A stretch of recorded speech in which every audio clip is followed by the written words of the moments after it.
Welcome to B&C Car Reviews channel. 2023 Rolls-Royce Phantom and Ghost Black Badge Quick Drive, Top Shelf Luxury, 2 different flavors. One thing's for sure, these cars are very, very, very nice. Did we mention they're nice? This won't come as news, but Rolls-Royce only builds automobiles that float into a higher stratum than your typical luxury car. With respect to the fantastic Cullinan SUV, we just had back-to-back seat time in Rolls-Royce sedans crafted in classic form, the Ghost and the Phantom.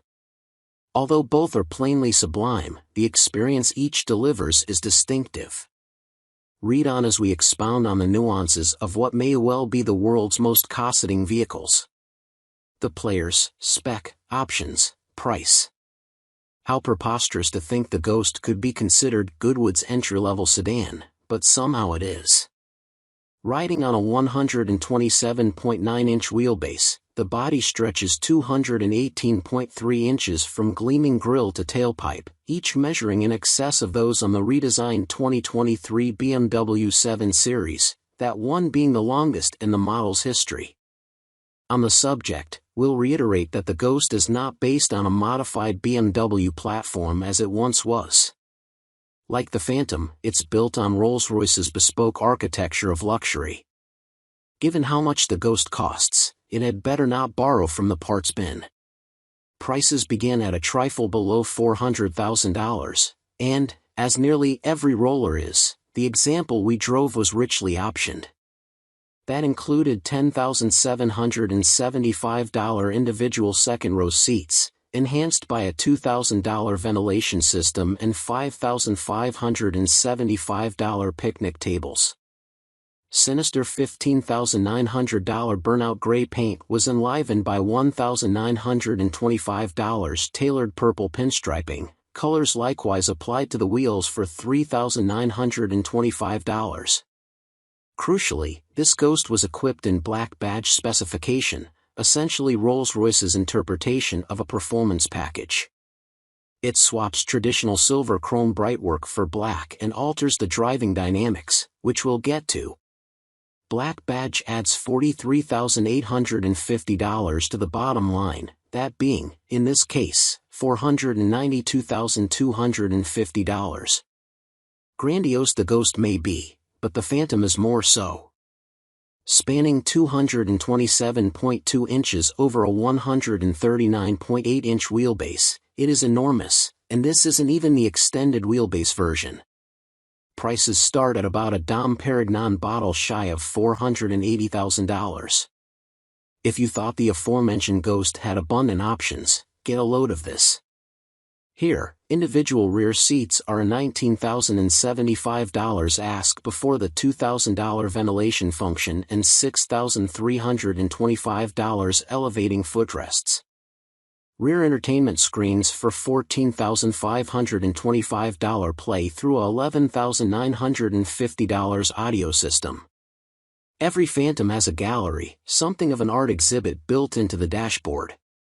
This one contained an intricate metal latticework dubbed ruthenium bloom, $22,000.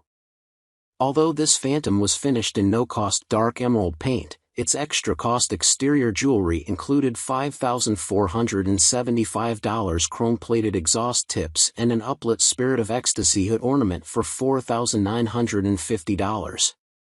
Most delightful was the $13,000 set of 22-inch disc wheels, which indubitably rank among the dopest rims in automotive history. All told, this particular Phantom commanded $651,450. Rulers of the road. Prior to the debut of the electric Spectre, only a V12 engine could suffice for a Rolls of today. This ubiquitous mill displaces 6.75 liters, that is, liters, and is induced by 2 turbochargers. In the Ghost Black Badge, its 591 horsepower and 663 lb-ft of torque are increases of 29 horsepower and 37 lb-ft over the standard Ghost. That makes it more powerful than the Phantom, which spins out 563 horsepower and 664 lb-ft, The V12 is married to an 8-speed automatic transmission that uses GPS data to optimize shift points and drives the rear wheels in the Phantom and all four in the Ghost. The engine revolves with impeccable smoothness, only emitting a scintilla of noise and vibration that evinces something is happening under that long hood. Any difference in output is not what's discernible, but how it's delivered. In both, torque pours out in a way that's been rightfully compared to electric motors but could just as soon emit from some sort of radioactive meteorite. It's that otherworldly. When you press the accelerator in the Phantom, it's not so much that it pulls forward, but a decline appears ahead of you and the car begins to roll by the pure force of gravity. This action produces more ready movements in the Ghost Black Badge, but to suggest it's eager would be misguided. Even so, the deeper reaches of the pedal swift each ahead with authority.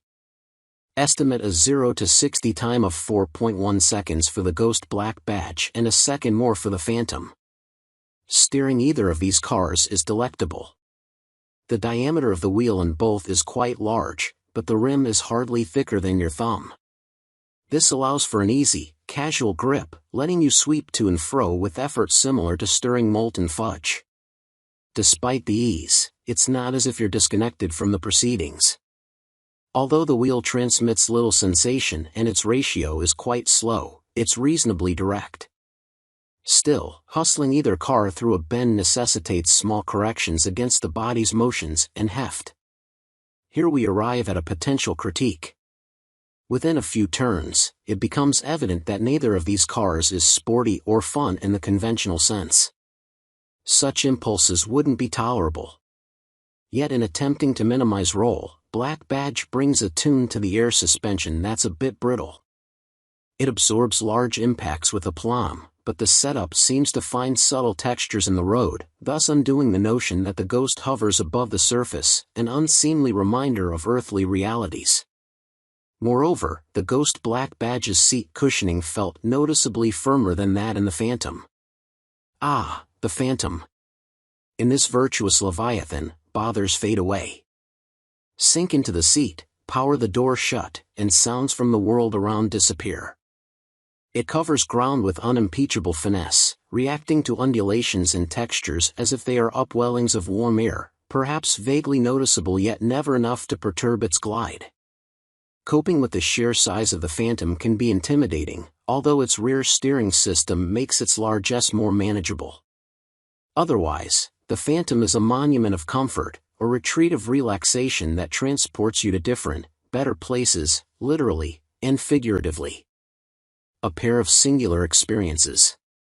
How remarkable it is that Rolls-Royce creates a pair of vehicles that hold true to the brand's promise yet deliver such unique impressions. Splendor, comfort, and refinement, not to mention traffic-halting presence, are indelible aspects of the Phantom and Ghost. But to capriciously spring for one or the other would be unwise.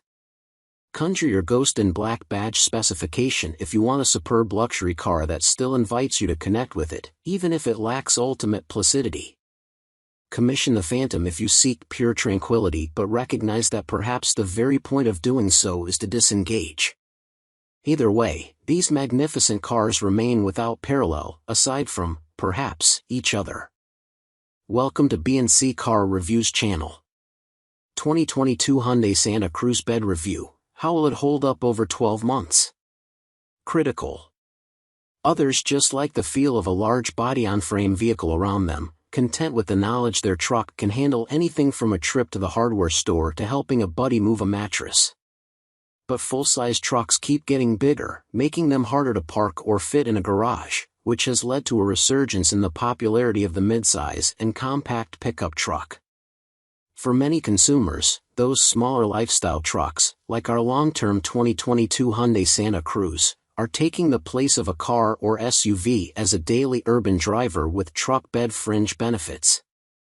Our compact Santa Cruz falls into this latter category. It's a car-based pickup that shares its underpinnings with the Hyundai Tucson compact crossover. Small but well-equipped bed. The Santa Cruz is a pickup with a 4.0-foot composite molded bed with anchor points, adjustable rails with tie-down cleats, and a factory-integrated retractable and lockable hard tonneau cover. Its payload is a not-too-shabby 1,411 pounds for our loaded all-wheel drive model. While small, the bed was designed to accommodate 4 by 8-foot sheets of plywood with the tailgate open. Even with the tailgate up, our truck holds a decent amount of stuff. First slots are molded into the bed to hold planks to create a second level for loading things, presumably when the cover is open. For a trip north, even with the cover closed, we filled it with bedding, luggage, and assorted household items for a summer vacation. The tailgate hinge is also damped to make it easier to lift and lower without slamming. Higher trims, like our Santa Cruz SEL Premium, have power remote opening. To better see what you are doing, there are LED lights on each side of the bed and a third pointing down from the roof. Being a small truck, the Santa Cruz also has a low load height, so it's easier to reach into the bed than more traditionally constructed trucks. Most buyers won't even need the integrated rear corner bumper steps or the 2 levels of grippy footholds under the tailgate and the license plate, but I appreciated them. Even with the help, I can't reach items that have slid up against the cab. Good and bad of a tonneau cover. Of course, you can only pile things so high with a hard tonneau cover.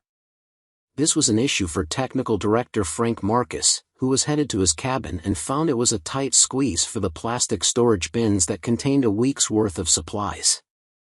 "It's nice to have a rigid tonneau cover," he said, "but that roll-up feature robs valuable space in the front of the pickup box, which is minimal to begin with.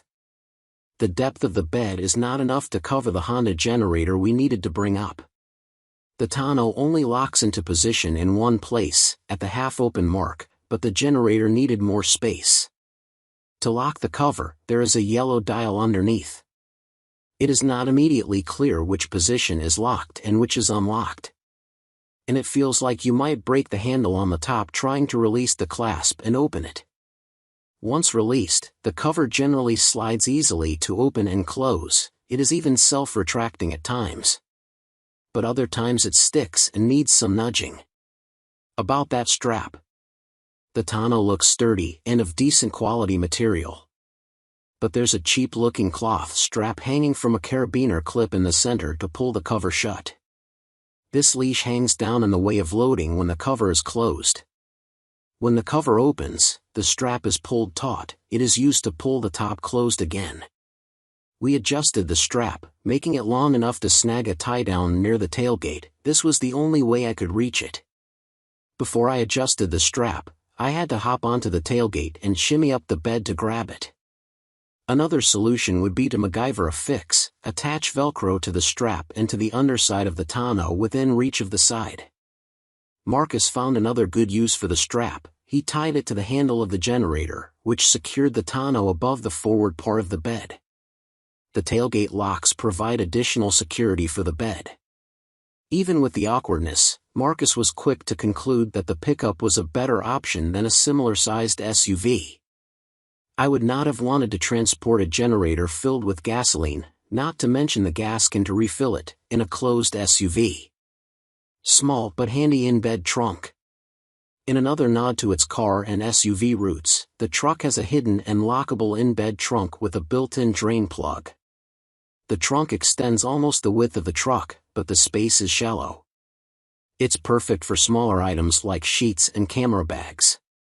It can also handle 4 or 5 grocery bags laid down like swaddled quintuplets, and it keeps goods cool and dry, even if the bed is left open. There are no cargo nets or tie-downs. The space is tight enough that items sliding around will rarely be an issue. The trunk can be accessed with the tonneau in place, but it's slightly restrictive, and you have to move large items in the bed, like Frank's generator, onto the tailgate temporarily to get at the extra storage.